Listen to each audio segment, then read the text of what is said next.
First Coast News on your side. On this Friday night, First Coast News begins with breaking news. A St. Augustine man is setting himself on fire in New York City outside the courthouse where former President Donald Trump is on trial. Thank you for joining us tonight at 6. I'm Anthony Austin. And I'm Jeannie Blaylock. Tonight we're learning more about Max Azzarello, the man police in New York City identified as the person who lit himself on fire in Manhattan. So these are Azzarello's mugshots from St. Augustine. He was arrested twice in 1 week last August for separate misdemeanors. Last year, he also filed a federal lawsuit seeking money from well-known people and organizations. On your sides, Andrew Badillo has been looking into Azzarello's history. He joins us now in the newsroom. And Andrew, what more can you tell us about Azzarello? Jeannie, Anthony Azzarello was arrested for disturbing the peace and criminal mischief. In one incident, St. Augustine police say Azzarello was in a hotel lobby when he threw a wine glass at a picture autographed by former President Bill Clinton. Last year, Azzarello filed a federal lawsuit against high-profile people and organizations, including Bill, Hillary, and the Chelsea Clinton Foundation, claiming they knowingly conspired, participated in, and benefited financially from a decades-long fraudulent scheme. A judge dismissed the lawsuit, saying Azzarello failed to file documentation. Now, before lighting himself on fire in New York City, police say Azzarello threw pamphlets in the air and left behind a manifesto. Okay, what's up, you guys? It's Hectic Hex. This video is a little bit more serious. R.I.P. to Maxwell Azzarello. This video is dedicated to Maxwell. There's a lot to say, and I've had a lot of debate and talk about the situation with close friends of mine. And I want to read the comment section at first, just to give you guys an idea and why I believe that this isn't a case of mental illness, but rather this is just another form of protest, one that it's being suppressed, you know. So about a week ago now, in April 19th, a man by the name of Maxwell Azzarello had lit himself on fire in front of Manhattan during the Trump trial. And yeah, at first there was a lot of buzz around it, and after the case was being made more clear who the guy was, they ended up just scrapping the story. They only talked about it for a day, and I mean, you look right here, this was uploaded 5 days from today, and you know, want to read the comments. So, you know, people, he wanted to draw attention so bad he lit himself on fire. This guy fully believes his story. Everybody is a champion of mental health until they go into the YouTube comments, whatever. Be good to each other. So easy for people to be brainwashed these days. A guy with a very serious mental issue that keeps getting ignored. Bought the ticket, took the ride, whatever. So a lot of people here have different opinions. This is a very good video right here. The Dr. Grande, you know, this one was, I think he did his research. I think he did everything that I wanted to do, but I actually want to get into the subject of a true history of the world, the Carnival edition. This was written in one of his websites. I think this isn't the full pamphlet. I have the pamphlet in my phone, the one that he was passing out in New York, and I will make a video about that one later on. But first I want to make a video about this one. I guess it's a manifesto, not really, but let's get through it. And you know, I want to set this thing clear. I think we need to understand that there is something truly disturbing going on in the scene, and a lot of us are just living a life of a lie. And some of these people who are woken up, like Maxwell, are warning us of the situation that we are in. So when our entire life is a lie, the truth of our fascist leaders, the truth is our fascist leaders' kryptonite, my bad. A small movement armed with these true colored glasses will become a big one. So laugh definitely and spread the news. The emperor has no clothes. If you share this story, you will bend history, and if you do it quickly, we can stave off the apocalypse. For footnotes, much more information, and sea of proof, visit theponzipapers.substack.com. I'm not sure if this website's still active. If it is, awesome. If it's not, I wouldn't know. I haven't had the chance to check it out. The biggest lie they told us is that we are powerless. Very true. It's called cryptocurrency. It is our first planetary decentralized multi-trillion-dollar Ponzi scheme.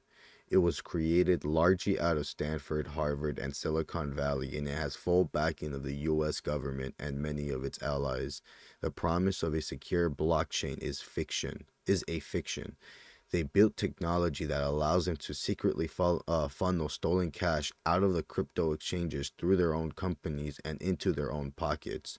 More than half of the Fortune 100 companies got in and out on the theft. They've offered NFTs or were using blockchain or logistics or anything else. It was a ruse every time. In truth, those companies were funneling billions in stolen cash of crypto exchanges.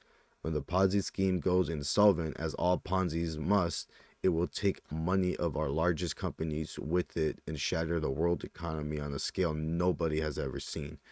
Cryptocurrency is quite literally an economic doomsday device built by many of our richest, most powerful people. The enemy of a fascist state is just the most oppressed groups. It's the entire public. They are sold the lies that democracy must be overruled, that they must embrace the fascist violence and the total control for their own good. The leaders steal the public's lives and livelihoods, their meaning and purpose, as they shout lies in all directions. A fascist state, then, is a totalitarian cult. They flip the morality on its head, control the flow of information, and tell the public they have no choice but to submit to their charismatic leaders who are bleeding them dry. There are many con artists and thieves who quite like fascism because it made them ungodly rich. They were industrialists who profit off the war machines, the media empires who use propaganda for theft, and, as quoted on the cover suggests, the Central Intelligence Agency, the CIA. Everything we know of our we'll know our disinformation campaign is complete when everything in the American public believes is false. CIA Director Bill Casey, 1981. Whew, that's a lot, you guys. That's a lot, and I wanna keep reading. I wanna make this video dedicated to him. You know, if you guys want the link to this, please email me. Please, share this video. We need to understand the situation that we're truly in. All right. So continuing our story. Let me get some water. Let me get some water real quick, guys.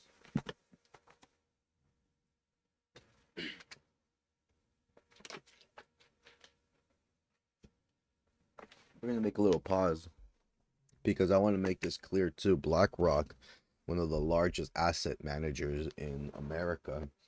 All right. We currently, give me a sec, guys.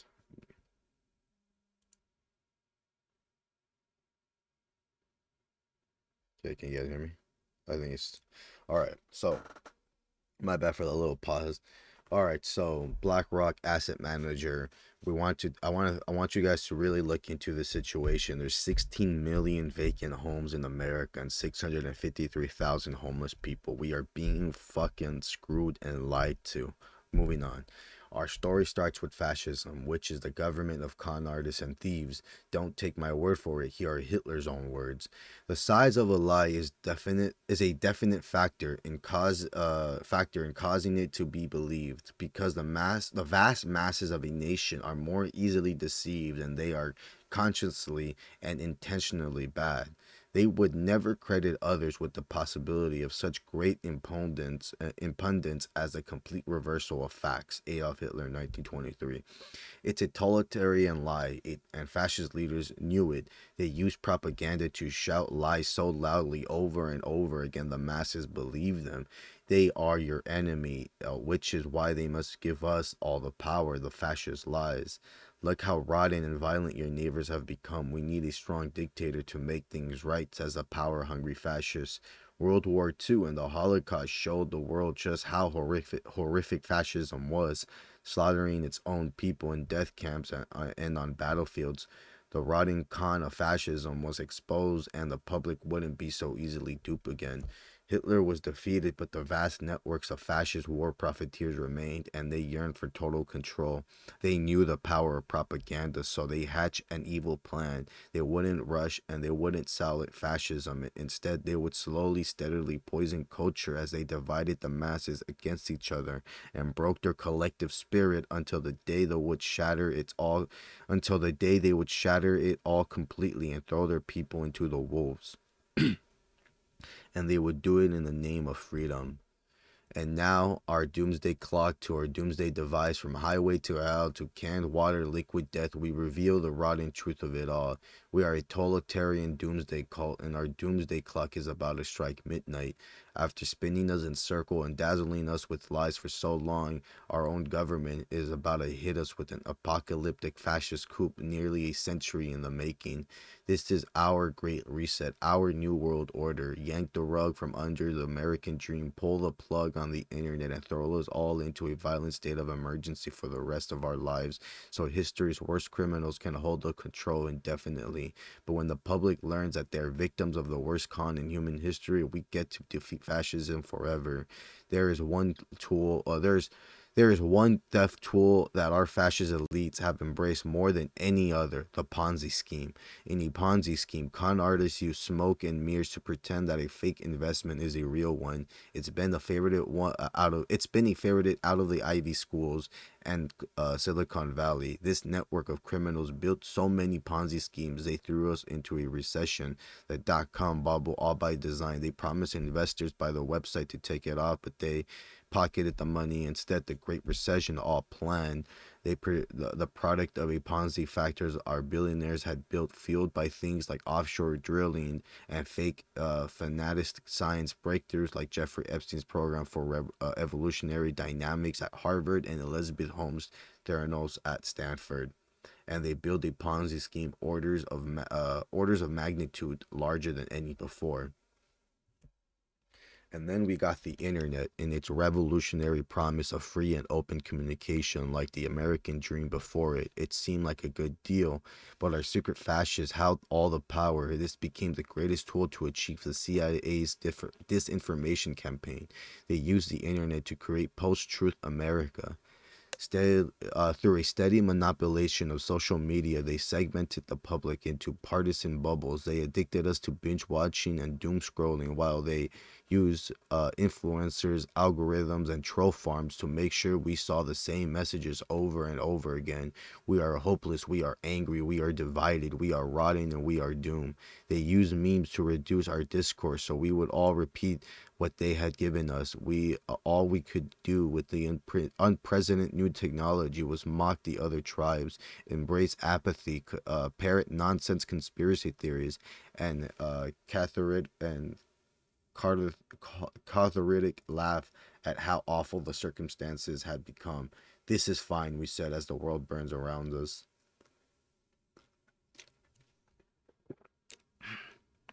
And the years gone on, and the fascist conditioning only grew. Gone were the calls for revolution. Now the public was gleefully singing along Highway to Hell.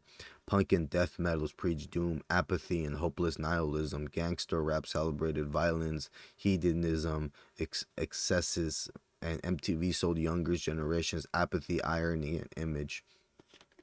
From cartoons to video games, action movies to horror, the public was dazzled with violence in all directions. Monsters and anti-heroes flooded the big screen. And with it all, a surge of apocalyptic fiction, zombies, and dystopian hell worlds have become so prevalent that millions fantasize about an apocalypse to free them from the toil of drudgery of being a cog in the capitalist machine.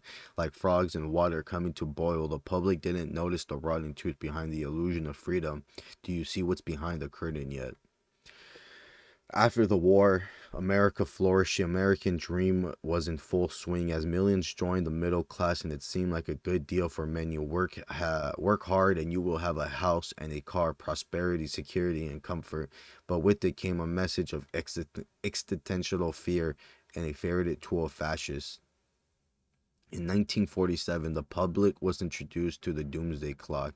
There is a day the people were told that this prosperity could evaporate and that we will be annihilated by nuclear war and societal collapse. Tick, tick, tick tock the doomsday clock.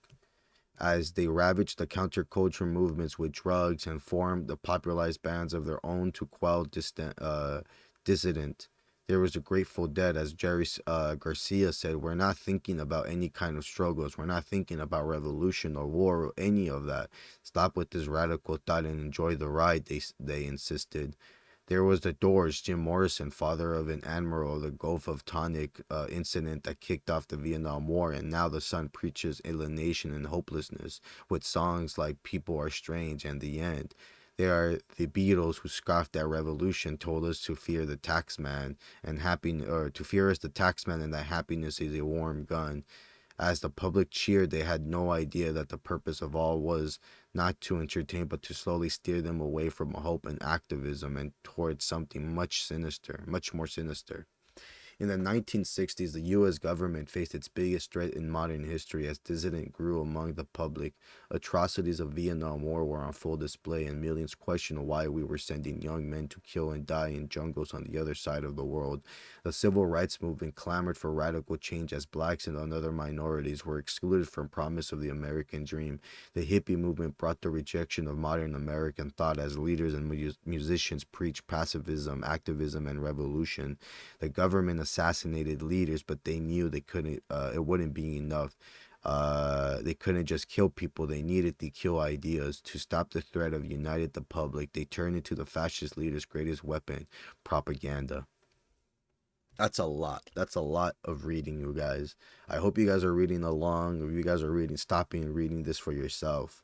But you know, he again, he was onto something.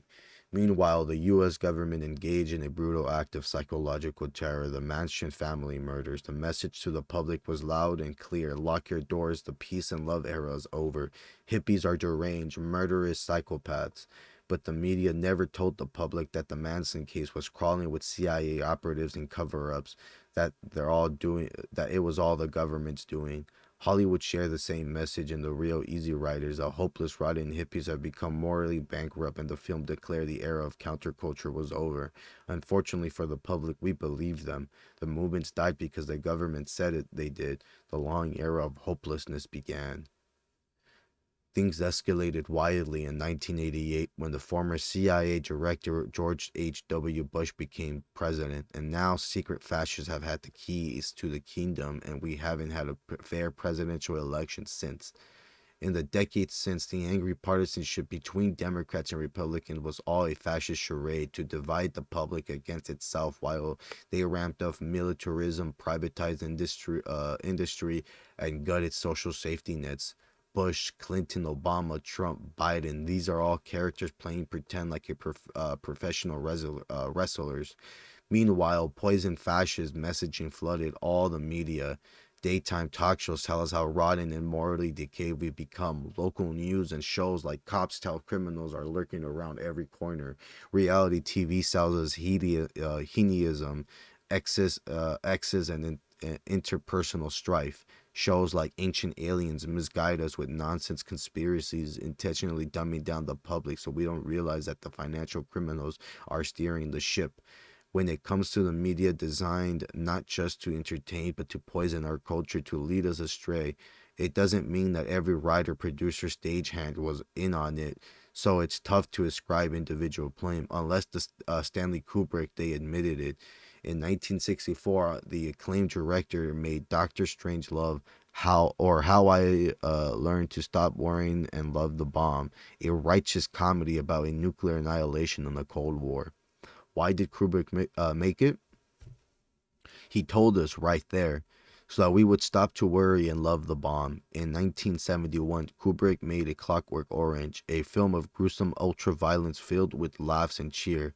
If you're flooded with ultraviolet media, you will become a better person. The film lied as we stared at the screen. Whew. The True History of the World, the Haunted Carnival edition. That's a lot to read through, you guys. I hope you guys were able to get through that. Read it on yourself. R.I.P. to Maxwell. He is a legend. He didn't die for no reason. I do believe that this was well, who knows? Who truly knows, right? There's a picture that he has with one eye, the Jim Carrey look he did, you know, that look. He did that, and I was like, that's a little weird. It's almost like he was an operative. But you guys tell me what you guys think. I'll make another video about his second pamphlet that he was passing out. It's a little similar to this one. But anyways, you guys, have a good one. Stay safe. Think about the lies that are being told, and don't trust no one.